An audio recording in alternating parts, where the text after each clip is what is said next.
Tere! Tänases trennis on teemaks jalgade-harjutused. Esimene harjutus on meil hüpped kokku harki. U13 teeb 30 korda, U12 25 korda. Alustame nii, et jalad on koos ja siis hüppame jalad harki. Käed liiguvad kaasa. Nii, järgmine harjutus on krabikõnd seistes.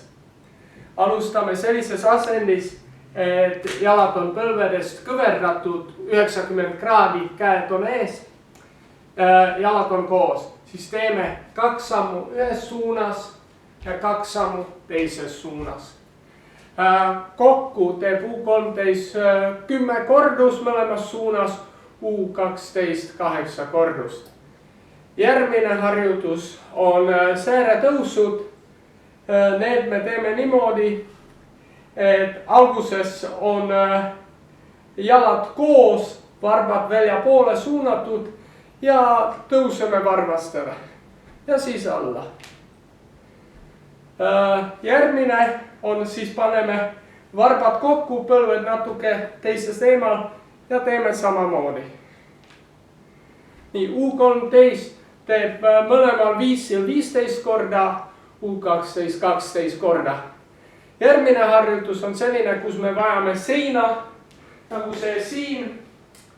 Tuleme seina juurde, võtame iste asendi, käed on ees ja siis jääme sellisesse asendi.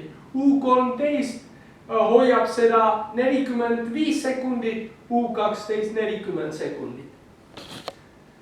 Järgmine harjutus on väljaasted hüppega. Väljaasted hüppega teeme U13 8 korda mõlema jalaga, U12 6 korda.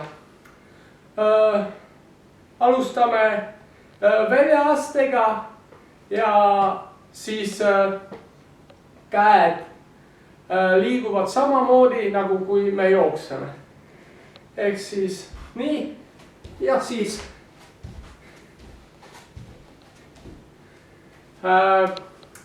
järgmine harjutus on käpuli.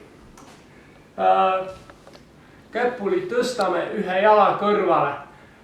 Teeme seda U13 15 korda, U12 12 korda. Ehk siis niimoodi ühe jalaga. Ja siis tuleb see teine jalg.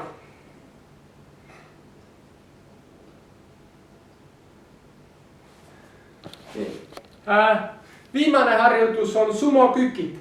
Sumokükid on sellised, et alustame hästi laias asendis. Jalad on harkis, peopesa koos, keha ees ja siis tuleme alla. Nii, kui me oleme alumises asendis, siis põlvedes peab olema vähemalt 90 kraadi. U13 teeb 15 kordust, U12 12 kordust. Ärge unustage, nagu alati on meil 3 ringi ja see on ilmselt meie viimane videotrenn, sest järgmises nädalas oleme juba staadionil. Aitäh teile!